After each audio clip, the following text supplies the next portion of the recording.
नमस्कार साथियों। आज हम समझने वाले हैं कि कुंडली के 12 भाव जो होते हैं उसमें हम हर भाव से बेसिकली क्या देखते हैं।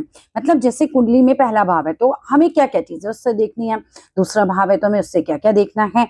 ऐसे ही 12 भावों का ये जो परिचय है आज हम इस वीडियो में देखने वाले हैं। पूरे 12 भाव जो हैं हम अच्छे से समझेंगे कि हमें कुंडली देखना प्रारंभ ही कैसे करना है।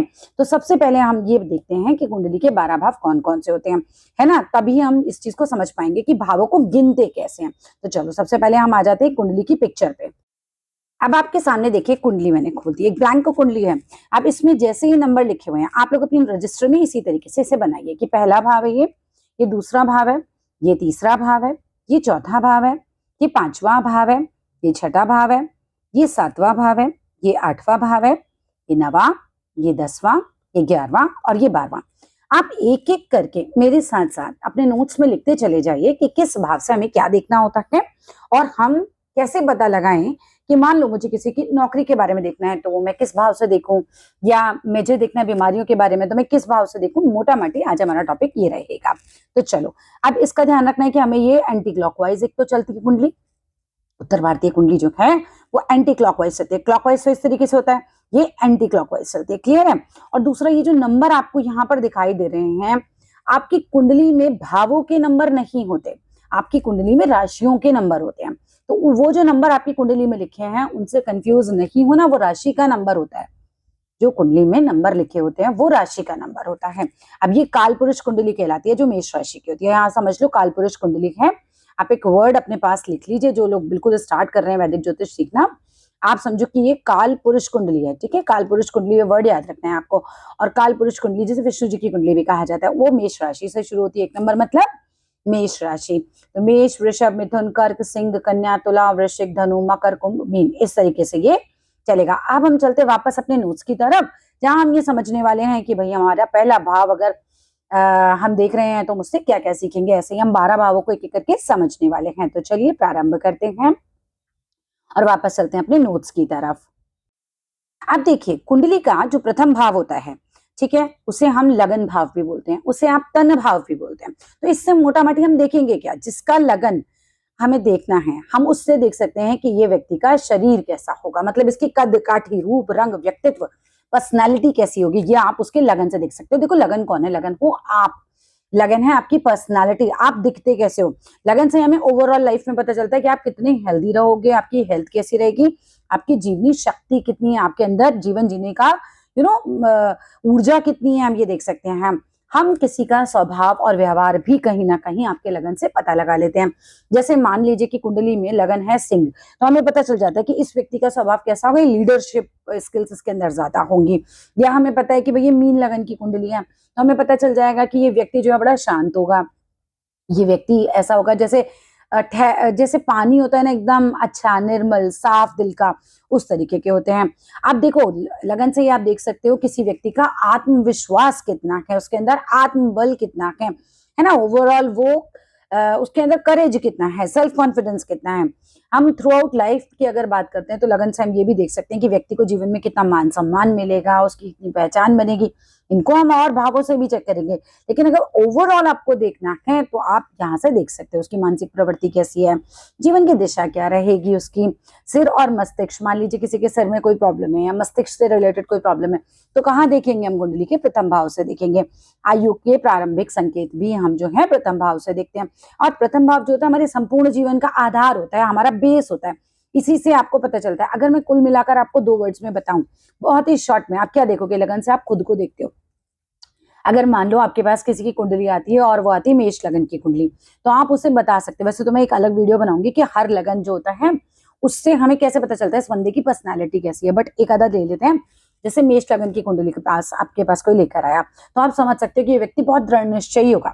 इसकी पर्सनैलिटी में यही होगा कि इसके अंदर ऊर्जा बहुत ज्यादा होगी। तो इस तरीके से, क्योंकि वो मंगल का नंबर है, एक तरीके से मेष राशि ना मंगल की राशि है, तो आप जो है वहां से गुणों को जोड़ सकते हो। अब आ जाओ जी सेकंड नंबर पे। सेकंड जो द्वितीय भाव होता है उसको कहा जाता है धन भाव। कुंडली का जो सेकंड हाउस होता है, हमारी देखो ऐसे कुंडली बनी हुई थी ना, इस तरीके से, मैं बहुत रफ सी बना रही हूँ बट आप समझ जाएंगे। ये पहला भाव है, ये दूसरा भाव है, दूसरा नंबर लिखा मैंने जहां, ये धन भाव भी कहलाता है। अब धन भाव से क्या देखेंगे, धन को संचय, धन और बचत देखते हैं। इस भाव से हम ये देखते हैं कि व्यक्ति का धन उसके पास कितना संचय होगा। हम उसके परिवार और कुटुंब को भी देखते हैं। जैसे यहाँ पर कोई बहुत अच्छा ग्रह बैठा हुआ है, तो हम ये कह सकते हैं कि हाँ भाई, ये व्यक्ति जो है अच्छा धन संचय कर लेगा, इसका कुटुंब जो है अच्छा होगा, इस तरीके से। और यहाँ से हम वाणी भी देखते हैं। मान लो किसी का यहाँ पे गुरु बैठा हुआ है, तो आप देख सकते हो कि भाई इसकी वाणी जो है कैसी होगी, बातें भी ऐसी करता होगा जैसे धार्मिक बातें, इस तरीके से। या कोई मेलेफिक ग्रह बैठा हुआ है तो बोली कड़वी हो सकती है, उस तरीके से देख सकते हैं। आप अपनी बिल्कुल प्रारंभिक शिक्षा को भी सेकंड हाउस से देख सकते हैं। भोजन एवं खानपान, बहुत मेन पॉइंट आ गया कि भोजन और खानपान आप देखते हैं इस गुरु के घर से, ये गुरु का घर कहलाता है, ठीक है। गुरु इस घर के कारक है बेसिकली। तो वो जो खान पान है वो कितना शौकीन है, ये सब चीजें भी आप किससे देख सकते हो, सेकंड हाउस से देख सकते हो। आपकी दाहिनी आंख भी सेकंड हाउस से देख सकते हैं। आपके संस्कार और पारिवारिक मूल्य भी आप सेकंड हाउस से देख सकते हो। हम मानो किसी के सेकंड हाउस पे गुरु जैसे ग्रह की दृष्टि आ रही है, तो ये मान के चलना कि ऐसा व्यक्ति का ना बचपन से ही संस्कार बहुत अच्छे मिले हुए होंगे, उसकी वाणी अच्छी होगी, क्योंकि गुरु जो है ना वो ये वाली क्वालिटीज को फिर बढ़ा देंगे वहां पे। उसके पास धन की बचत अच्छी हो जाएगी, संचित संपत्ति उसके पास अच्छी हो जाएगी, आभूषण और कीमती वस्तुएं उसके पास होंगी। लेकिन ये याद रखिएगा कि ये मारक भाव भी है। अब मान लीजिए कोई बहुत ओल्ड एज में आया और सेकंड हाउस की दशा आ गई उसकी, तो कहीं ना कहीं ये जो है बीमारियां भी दे सकता है, मृत्यु तुल्य कष्ट भी दे सकता है। आगे चलते हैं। मारक में तो देखो मृत्यु भी हो ही सकती है, लेकिन दैट डिपेंड्स की बाकी कुंडली क्या कहती है। एक चीज से आप सारी प्रेडिक्शन कभी नहीं करेंगे, आप हमेशा पूरी कुंडली को एनालाइज करेंगे एंड देन कंक्लूड करके ही हमेशा प्रेडिक्शन करेंगे। चलिए आ जाते हैं अपने तीसरे भाव की तरफ। तीसरे भाव को अभी आप नोट्स बनाते जाओ, धीरे धीरे धीरे धीरे आपको ना सारी कड़ियां जुड़ती चली जाएंगी। अब आप देखो पराक्रम भाव कहलाता है। अब जो हमारी कुंडली है, बेसिक कुंडली में बना देती हूँ यहाँ पर, ठीक है। वापस से, अरे बहुत ही गंदी सी ड्राइंग बन रही है, पर चलो ठीक है, समझ जाओगे। 1 2 3, ये वाला जो भाव है थर्ड नंबर का भाव होता है, इसी को आप बोलते हो पराक्रम भाव। इसी को हम साहस एवं पराक्रम भाव भी बोलते हैं। तो यानी कि कोई व्यक्ति कितना साहसी है, कितना पराक्रमी है, या वो कितना मेहनती है, ये सब हम देख सकते हैं आपके थर्ड हाउस से। उसके छोटे भाई बहनों से कोई संबंध कैसे रहेंगे। मान लो यहाँ पे मेलेफिक ग्रह बैठा हुआ है, या मेलेफिक ग्रहों की दृष्टि है, मोटा मोटी दृष्टि तो बहुत ज्यादा काम करती है। तो कई बार क्या हो सकता है, छोटे भाई बहनों से संबंध खराब हो जाए। संचार एवं लेखन का भी, यानी आपके कम्युनिकेशन का भी। थर्ड हाउस किसका है, बुध का है ना, तो बुध होते हैं कम्युनिकेशन के थर्ड, मतलब थर्ड नंबर की राशि मिथुन हो गई ना। काल पुरुष कुंडली में आप देखो मिथुन राशि हो गई। अब मिथुन के स्वामी कौन है, बुध। तो बुध मतलब यहाँ से आप अपना कम्युनिकेशन भी देख सकते हो। यहाँ से हम ये भी देख सकते हैं कि व्यक्ति अपनी कला में कैसा रहेगा, संगीत में उसकी कितनी रुचि रहेगी, अभिनय में कितनी रुचि रहेगी। फिल्म इंडस्ट्री में जाना है तो आपको ये ग्रह, मतलब ये वाला घर जरूर चेक कर लेना चाहिए। मीडिया और सोशल मीडिया के लिए भी, ये जो हम काम कर रहे हैं सोशल मीडिया पे, इसमें भी व्यक्ति का जो थर्ड हाउस है वो मजबूत होना बहुत जरूरी है, तभी जो है चीजें आगे बढ़ सकती हैं। थर्ड हाउस से आप छोटी छोटी यात्राएं भी देखते हो। अब मान लो कोई अच्छा ग्रह बैठा है, तो हम कह सकते हैं कि छोटी यात्राओं से आपको लाभ होगा, है ना। खराब है तो छोटी यात्राओं से हो सकता है आपको नुकसान हो। हाथ एवं कंधे एवं कान, है ना। जैसे मान लो किसी की राइटिंग बहुत खूबसूरत है, हाथ है यहाँ पर, कोई अच्छा ग्रह बैठा हुआ है, या जैसे तबला बजाता है कोई, तो हाथ से वादन करता है, उस तरह की चीजें भी देखनी है। तो हमारे, या फिर किसी के हाथों में बहुत दर्द रहता है, तो आप कहाँ से चेक करेंगे इस चीजों को, हाथ है, कंधे हैं, ठीक है। तो ये चीजें चेक की जाती है, वो की जाती है आपके थर्ड हाउस से। अब आपका आत्म प्रयास, आप किसी चीज में कितने एफर्ट डालोगे, है ना, तो ये भी जो है आपका थर्ड हाउस ही बताता है। मार्केटिंग एवं विज्ञापन का भी थर्ड ही हाउस है, अच्छा होगा तो बंदा इन कामों में अच्छा हो सकता है। सो थर्ड हाउस आपकी हॉबी है, थर्ड हाउस से आप लोगों की हॉबी भी देख सकते हो, शौक एवं प्रतिभा भी देखी जा सकती है। Coming to the next one. अब देखो फोर्थ भाव। फोर्थ भाव क्या होता है, फोर्थ भाव है आपकी कुंडली में सुख का भाव, है ना। चलो इसको भी बना लेते हैं, थोड़ा सा समझने का प्रयास करेंगे। यहाँ से 1 2 3 4, ठीक है, ये होता है हमारा फोर्थ हाउस। फोर्थ हाउस से आप माता को देखेंगे। फोर्थ हाउस में कोई मेलेफिक ग्रह आ गया, मतलब खराब वाला ग्रह आ गया कोई, है ना, तो क्या हो सकता है भाई, माता के साथ संबंध खराब हो सकते हैं, माता का स्वास्थ्य खराब हो सकता है कई बार बच्चा पैदा होता है तो माता पे भारी होता है, तो उस तरीके की प्रॉब्लम्स आ सकती हैं। अच्छा ग्रह होगा तो माता के लिए बड़ा शुभ रहेगा, माता के साथ संबंध अच्छे रहेंगे। माता जो है हो सकता है बच्चे के पैदा होने के बाद अपने करियर में बहुत ग्रो कर जाए, है ना। तो इस तरीके की चीजें आती हैं। घर एवं मकान का भी है, जो शादी के बाद आपका घर बनता है, जिसमें आप अपनी पत्नी के साथ रहते हैं, पति के साथ रहते हैं, जो घर आपका बाद में बनता है, वो घर आप जिसमें फाइनली आप रह रहे हो बड़े होने के बाद, वो होता है फोर्थ हाउस। और कुटुंब का होता है सेकंड हाउस, जो आपके चचा ताऊ ये सब देखते हो ना, ये देखते हो आप सेकंड हाउस से। तो भूमि एवं संपत्ति, आप मान लो फोर्थ हाउस की दशा आ गई और यहाँ पे कोई बढ़िया ग्रह की दृष्टि आ रही है, तो हो सकता है उस समय आपको प्रॉपर्टी का लाभ हो जाए, हो सकता है आपको संपत्ति का लाभ हो जाए, वाहन, बहुत अच्छी बात है कि यहाँ से हम वाहन भी देख सकते हैं। घरेलू सुख, व्यक्ति घर के अंदर कितना सुखी फील करेगा। अभी यहाँ पे काफी मेलेफिक ग्रह आ गए, तो कई बार होता नहीं है, व्यक्ति घर के अंदर आता है, उसकी पूरी मानसिक शक्ति शांति एकदम भंग हो जाती है, घर में बहुत झगड़े हो रहे होते हैं, तो इस तरीके की प्रॉब्लम्स भी देखने तो फोर्थ हाउस से देखोगे। अब अच्छी ग्रह होंगे तो यहाँ पे बंदे को क्या है, घर आके बहुत सुकून लगेगा, है ना, मानसिक शांति बढ़ेगी। आपकी प्रारंभिक शिक्षा जो बहुत ज्यादा प्रारंभिक है वो सेकंड से भी देखते हैं, फिर जो उसके बाद थोड़ा सा बड़ा होता है बच्चा हल्का सा, ठीक है, 9th 10th वगैरह की जो शिक्षा है वो आप यहाँ से देख सकते हो। सब्जेक्ट चूज कौन से करने हैं, है ना, साइंस साइड लेनी है, आर्ट साइड लेनी है, तो वो जो 11th 12th वाला पीरियड आता है वो भी आप फोर्थ हाउस से देख सकते हैं। तो ये भी प्रारंभिक शिक्षा का ही है। फिर मातृभूमि भी हम यहाँ से देखते हैं कि आप अपनी मातृभूमि में रहोगे या फिर यहाँ से चले जाओगे। जैसे किसी का केतु बैठा हुआ है तो काफी बार देखा गया कि भी केतु जैसा ग्रह तो डिटैच कराता है, तो फिर बंदा यहाँ से चला जाएगा, अपनी मातृभूमि पे नहीं रहेगा। कृषि एवं खेती भी देखते हैं, हृदय एवं छाती भी देखते हैं, तो कभी इनके रोग देखने तो आप इसी हाउस से देख सकते हैं। Coming to the next one, then हम देखते हैं पंचम भाव। अब पंचम भाव क्या है? पंचम भाव है आपकी विद्या, आपका संतान भाव, ये भी आपकी विद्या का ही भाव है। पंचम भाव किसी का बहुत मजबूत हो, यहाँ बढ़िया ग्रहों की दृष्टि हो, तो हम ऐसे में कह सकते हैं कि भाई आपकी विद्या जो है बहुत अच्छी होगी। ऐसे लोग बहुत पढ़े लिखे हो सकते हैं, ठीक है। अब यहाँ पर देखो first second third fourth fifth, तो ये होता है हमारा पंचम भाव। पंचम भाव से आप संतान देखते हो। मान लीजिए आपके पास कोई आता है और ये पूछता है कि भाई मेरी संतान कब होगी, तो आप देख सकते हो कि भाई पंचम भाव की दशा कब आ रही है, या अंतर दशा प्रत्यंतर दशा, क्या कोई दशा आ रही है ऐसी जो पंचम भाव से संबंधित हो। अगर आ रही और अच्छी दशा है तो आप कह सकते हो कि हाँ भाई इस टाइम पे संतान के योग है। आपकी बुद्धि और विवेक भी दिखाता है, जिसका पंचम भाव अच्छा होगा उसकी बुद्धि भी बहुत अच्छी होगी, उसके अंदर विवेक पेशेंस भी रहेगा। उच्च शिक्षा को दिखाता है और उसके बाद आपके प्रेम संबंधों को भी यही दिखाता है।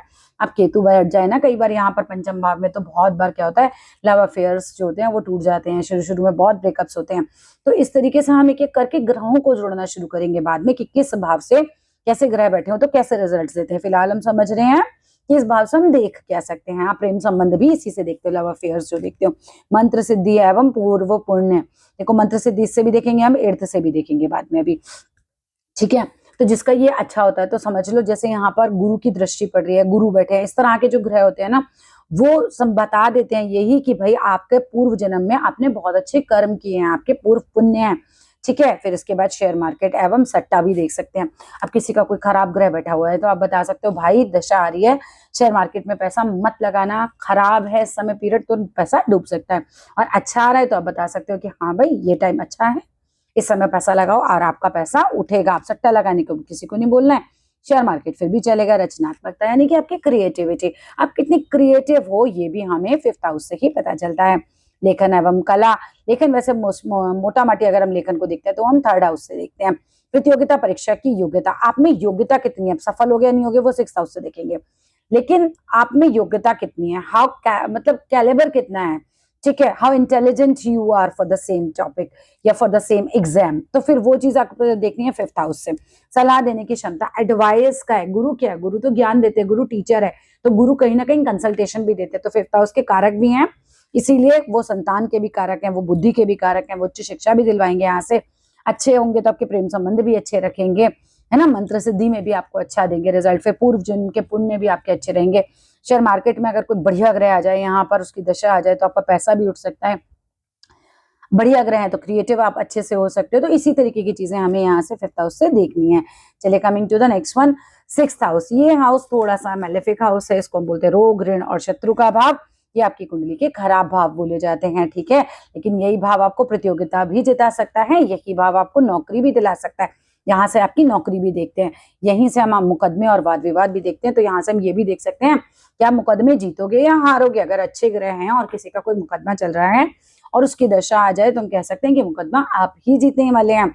हाँ, लेकिन रोग ऋण और शत्रु का भी भाव है, क्या होता है जब ये वाले ग्रह की दशा आती है, सिक्स्थ हाउस के ग्रह की दशा आती है, तो उस समय क्या हो सकता है, अगर कोई खराब ग्रह यहाँ पर ज्यादा बैठा हुआ है या खराब ग्रहों की दृष्टि में ये भाव आपका खराब ज्यादा हो रहा है, तो उस समय रोग भी लग सकते हैं, ठीक है, ऋण भी हो सकता है, लोन भी हो सकता है आपके ऊपर चढ़ जाए, शत्रु भी आपके एक्टिव हो जाते हैं। कई बार तो हमारे घरेलू परिवार में इतने शत्रु मिल जाते हैं आपको, तो शत्रु भी एक्टिव हो जाते हैं। प्रतियोगिता परीक्षा के लिए, अब मान लो कि किसी का अच्छा इस समय ग्रह आ रहा है, उसकी दृष्टि अच्छी आ रही है, सिक्स्थ हाउस का इस समय वो आ गया, दशा आ गई, कोई भी अंतर प्रत्यंतर दशा तक भी आ गई, तो भी हम ये कह सकते हैं कि उस समय प्रतियोगिता परीक्षा में आप जो है बिल्कुल झंडे गाड़ देंगे, आपका बढ़िया सा रिजल्ट आ जाएगा। अब वहीं खराब ग्रह है तो आप कह सकते हैं कि भाई नहीं बन पाएगा आपका काम, ठीक है ना। आपके डेली रूटीन को भी दिखाता है और यहाँ से आपको डेली रूटीन दिखता है, जिसका डेली रूटीन एकदम बढ़िया रहता है उसका यूजुअली 6th हाउस जो है वो कहीं ना कहीं अच्छे रिजल्ट्स देते हैं। मामा पक्ष को भी यही हाउस दिखाता है, आपके पालतू पशुओं को दिखाता है और ये दिखाता है कि आप में संघर्ष करने की कितनी क्षमता है, आप कितना कितना संघर्ष अपनी लाइफ में पॉजिटिवली कर सकते हैं। सप्तम भाव बहुत इंपॉर्टेंट टॉपिक हो जाता है, बिकॉज सप्तम भाव इज समथिंग जो हमारी शादी, हमारे विवाह को दिखाता है। अब पंचम सप्तम का संबंध हो जाए ना तो लव मैरिज के योग भी बन जाते हैं, यानी कि पंचम और सप्तम भाव के दोनों के लॉर्ड अगर कहीं एक जगह बैठ जाए किसी एक घर में या एक दूसरे पर परस्पर दृष्टि दे रहे हो तो भी कई बार लव मैरिज के योग बन जाते हैं। क्योंकि देखो पंचम भाव है आपका प्रेम संबंधों का, सप्तम भाव है आपकी शादी का, तो प्रेम संबंध और शादी एक साथ बैठेंगे तो क्या करेंगे, प्रेम संबंध को शादी में कन्वर्ट कर देंगे। अब आ जाओ यहाँ पर सप्तम भाव विवाह और साझेदारी का भाव। साझेदारी का मतलब होता है पार्टनरशिप का भाव। अब आपको कहीं किसी के साथ पार्टनरशिप में कोई बिजनेस करना है और आपकी दशा आ गई सप्तम की और वहां पर अच्छा ग्रह है, तो हम ये प्रिडिक्ट कर सकते हैं कि हाँ भाई इस समय पार्टनरशिप में बिजनेस आपके लिए अच्छा रहेगा। और वही मैलेफिक ग्रह की दशा आ गई, तुम कहेंगे नहीं भैया पार्टनरशिप में बिल्कुल मत जाना, बिकॉज यहाँ पर आपकी ग्रह दशा खराब है, तो यहाँ गड़बड़ हो सकती है। आप देखो कोई शादी के लायक है और उसके सप्तम भाव की दशा आ जाए तो वो विवाह करा सकती है ना। जीवन साथी कैसा रहेगा, सप्तम भाव में कैसा ग्रह बैठा है, आपका शादी कैसा चलेगा, आपका जीवन साथी कैसा होगा, आपकी बिजनेस पार्टनर कैसे होगी। देखो लाइफ पार्टनर हो या बिजनेस, दोनों ही हम सप्तम भाव से देखते हैं। प्रेम विवाह हो गया, अरेंज मैरिज, ये भी है ना, ये भी सप्तम से देखा जाता है। आपका सार्वजनिक जीवन कैसा रहेगा, लोगों में आपकी छवि कैसी बनेगी, आप जन प्रतिनिधित्व कितना कर पाते हो, ये भी सप्तम से ही देखते हैं। आपका बिजनेस भी सप्तम से देखा जाता है और सप्तम का संबंध हम 10th हाउस से भी देखते हैं फिर, ठीक है। विदेश व्यापार भी हम इससे देखते हैं। कई बार क्या होता है सप्तम की दशा आती है तो व्यक्ति को इस तरह की चीजों में रुचि बढ़ जाती है कि मैं फॉरेन जाऊं वहां पे व्यापार करूं, या अगर आपका ऐसा व्यापार है तो भी हम देख सकते हैं कि इस समय कैसी दशा चल रही है। वैवाहिक सुख को तो देखते ही है, यौन जीवन को भी देखता है, समाज के साथ आपके संबंध कैसे हैं, ये संबंध है आपके एक तरीके से समाज के साथ संबंध, जीवन साथी के साथ संबंध, आपके पार्टनर के साथ संबंध, इस तरीके का भाव है हमारा। चलिए coming to the next one. अब आ जाओ अष्टम भाव। अष्टम भाव को हम क्या बोलेंगे, ये आयु का भाव है और रहस्य का भाव है, बहुत इंपॉर्टेंट भाव है। लोग इस भाव से डरते हैं, क्यों, क्योंकि हम ये कहते हैं ये आयु का भाव है। कुछ लोग इसे बोलते हैं मृत्यु का भाव है, मृत्यु का नहीं बोलते, इसको आयु का भाव बोला जाता है। यहाँ से आप व्यक्ति की आयु देखते हो कितनी रहेगी। हम ये दुर्घटनाओं को भी यहीं से देखते हैं। कई बार क्या होता है इसकी दशा में, जीवन में खराब अगर दशा आ जाए इसकी, कोई खराब ग्रह की दृष्टि हो, खराब बैठा हो, तो उस समय दुर्घटना भी जीवन में हो सकती है। ये गुप्त विद्याओं का भाव है। देखो बहुत इंपॉर्टेंट पॉइंट यहाँ पर समझिए, क्योंकि आप देख रहे हैं ज्योतिष का ये वीडियो, इसका मतलब कहीं ना कहीं आपको ज्योतिष बनना है। आप देखो कि ज्योतिष जब आपने बनना है ना, उस समय जिस समय हमने पढ़ना शुरू किया, क्या आपकी 8th लॉर्ड की दशा आ रही थी, या कोई वहां पे ग्रह बैठा है जिसकी दशा आ रही है, क्या 8th से कोई संबंध बन रहा है। अगर पंचम अष्टम का संबंध बन रहा है तो फिर कहीं ना कहीं आपके ज्योतिष बनने के जो हैं वो चांसेस बढ़ जाते हैं। क्योंकि ज्योतिष पढ़ने के लिए, गुप्त विद्या है, कोई भी जो ऑकल साइंस है उसको पढ़ने के लिए आपको 8th हाउस को इस तरह के ग्रह होने चाहिए जो ज्योतिष में आपको मदद करें, ठीक है। ज्योतिष एवं तंत्र की है, ये शोध की, रिसर्च की भी है ये इधर, मतलब 8th हाउस ना आपसे रिसर्च भी करवा सकता है। अब मान लो कि किसी के सप्तम का स्वामी अष्टम में आकर बैठा है, तो हो सकता है ये कि भाई उसका जो पार्टनर है, जो जीवन साथी हो, वो ज्योतिष से रिलेटेड हो या वो रिसर्च कर रहे हो, है ना। अब यहाँ पर ये देखिए अचानक लाभ और हानि का भी भाव है। ऑल ऑफ अ सडन जो आपको गेन्स हो जाते हैं, कई बार आपका पैसा बहुत उड़ गया मार्केट से, और या कई बार बहुत ज्यादा डूब जाता है, तो अचानक ये जो लाभ हानि होता है ये 8th हाउस की दशा में होते हैं। विरासत भी आपको इसमें मिल सकती है। कई बार लोगों को अपने पिता से, दादा से अच्छी खासी प्रॉपर्टी मिलती है, तो वो भी अगर सप्तम अष्टम भाव जो है आपका बहुत मजबूत है तो आपको मिल सकता है। ये ऑपरेशन भी करवा सकता है, कहीं ना कहीं दशा आती है तो इस तरह के योग भी बन सकते हैं। मानसिक परिवर्तन है, कई बार जब इसकी दशा आएगी तब जैसे जैसे आपका सोचने का नजरिया है, ढंग है, वो कहीं ना कहीं चेंज हो जाता है। कई बार होता है व्यक्ति किसी सब्जेक्ट में पढ़ रहा था, फिर अचानक उसका टेस्ट चेंज हो गया और वो दूसरे सब्जेक्ट में आ गया। जीवन के रहस्य, आपके जो छुपे हुए रिश्ते होते हैं ना, वो भी आप यहाँ से देख सकते हो, क्योंकि ये रहस्य का भाव है। चलिए अब आते हैं 9th house, which is a very very important भाव, बिकॉज ये आपकी कुंडली में आपका भाग्य भाव है। अब देखो भाग्य अगर अच्छा हो गया तो पूरी कुंडली अच्छी हो जाती है। ये हमारे धर्म का भी भाव है। यहाँ पर अगर अच्छे ग्रह बैठते हैं तो व्यक्ति को धार्मिक बनाते हैं, उसका भाग्य जो है अच्छा रहता है। ये भाग्य का भाव है, ये धर्म और अध्यात्म को दिखाता है। ये हमारे गुरु का भाव, ये पिता का भाव है। जब आप अपने पिता को देख रहे हैं तो आप ये देखिए क्या इस भाव के अंदर कैसा ग्रह है, या ये किस राशि का भाव है है ना? तो ये बहुत इंपॉर्टेंट हो जाएगा कि समझना कि यहाँ से हम पिता को कैसे देखें कि पिता जो है मान लो यहाँ पर कोई अच्छा ग्रह बैठा है तो आपके पिता के साथ संबंध अच्छे रहेंगे, आपके जन्म से पिता को लाभ होगा, है ना? और पिता जो है आपके जो है आपको सपोर्ट करेंगे। तो उस तरह की चीज़ें, पिता की उपलब्धियाँ भी हम यहाँ से देख सकते हैं। तीर्थ यात्रा, इसकी दशा आती है तो व्यक्ति कई बार तीर्थ यात्रा भी करता है। हम धीरे-धीरे कुंडलियों में जो लगाना शुरू करेंगे, तब आपको बड़ा मज़ा आएगा कि अरे! ये तो बड़ी मज़ेदार चीज़ है ना? उच्च शिक्षा, अब उच्च शिक्षा देखो आपने पंचम से भी देखी थी, लेकिन पीएचडी या किसी चीज़ में बड़ी शिक्षा लेने के लिए भी हम जो है अष्टम भाव भी देखते हैं क्योंकि वो रिसर्च का भाव है और उच्च शिक्षा लेनी है ना? तो फिर हम जो है जो लोग बहुत पढ़ाई कर रहे होते हैं आगे-आगे तक की, तो फिर वो कहीं न कहीं हम 9th हाउस से भी चेक करते हैं। नैतिकता व्यक्ति में कितनी है, विदेश यात्रा हम यहाँ से भी देखते हैं। जब 9th हाउस की दशा आती है, तो व्यक्ति को विदेश यात्रा भी करवा देती है। दान पुण्य खूब करवाती है अगर अच्छा ग्रह होगा यहाँ पर बैठा, और व्यक्ति को ईश्वर की कृपा भी रहती है अगर अच्छा है यहाँ पर ग्रह। अब 10th house which is again very important, why? Because ये तो है हमारे कर्म भाव, और कर्म का संबंध भाग्य से है, ठीक है? तो आप ये देखो कि 10th हाउस हमारा कर्म भाव है। आपके कर्म, कर्म का मतलब ये नहीं है कि सिर्फ हम नौकरी की बात कर रहे हैं, हर तरीके के कर्म, मन, वचन से जो भी आप मन से भी कर्म कर रहे हो, तन से भी जो कर्म कर रहे हो, वो सब आपके दशम भाव से देख सकते हैं। करियर आपका कैसा रहेगा, किस फील्ड में रहेगा, तो फिर हम इसके लिए 10th हाउस देखते हैं। व्यवसाय, बिज़नेस आप कौन-सा कर सकते हैं, नौकरी आप कहाँ कर सकते हो, किस डिपार्टमेंट में हो सकती है, आपको कैसा पद मिलेगा, कितनी प्रतिष्ठा मिलेगी समाज में, ये भी हम दशम भाव से देख सकते हैं। सरकारी सेवा में आप कैसा कर सकते हैं, आपको कितनी प्रसिद्धि मिलेगी, कार्य क्षेत्र में कैसा रहेंगे, नेतृत्व क्षमता किसी में कैसी है। आप किसी का यहाँ पर आके सूर्य बैठ जाए, उच्च का सूर्य हो जाए, भाई उसकी लीडरशिप स्किल्स जबरदस्त हो सकती हैं। और कर्म एवं उपलब्धियां, सामाजिक सम्मान उसे कितना मिलेगा, ये भी हम 10th हाउस से चेक करते हैं। तो ये जितने पॉइंट्स हैं आप इसके लिखते जाइए, नोट्स बनाते जाइए, फिर कुंडलियों में लगा लगा के हम इसे चेक करवाएंगे। एकादश भाव, एकादश भाव होता है हमारा लाभ भाव। यहाँ से आपको होती है बेनिफिट्स की वृद्धि का भी भाव है।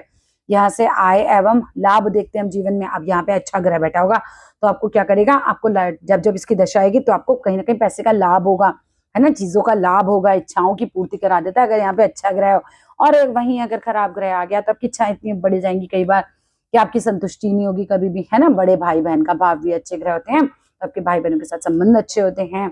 खराब होते तो वही संबंध खराब हो जाते हैं, है ना। मित्रों का भी है, या आपका मित्र, आपका सर्कल जो आपकी नेटवर्किंग, आपके मित्र, ये भी हम इसी भाव से देखते हैं। बोनस एवं इनकम को भी, क्योंकि लाभ भाव है ना, बोनस तो एक तरीके का लाभ हो गया, इनकम तरीके का लाभ है आपको। सामाजिक संगठन को देखते हैं, पुरस्कार एवं सम्मान भी हमारे जीवन में कहीं ना कहीं एक लाभ की तरह ही आते हैं। और व्यवसाय में कितना लाभ होगा, देखो एक एकादश भाव की दशा कैसी चल रही है, और दीर्घकालीन लक्ष्य को भी दिखाता है। फिर 12th हमारा लास्ट हाउस आता है। अब 12th भाव जो है उसको हम व्यय का भाव बोलते हैं, मोक्ष का भी भाव बोलते हैं।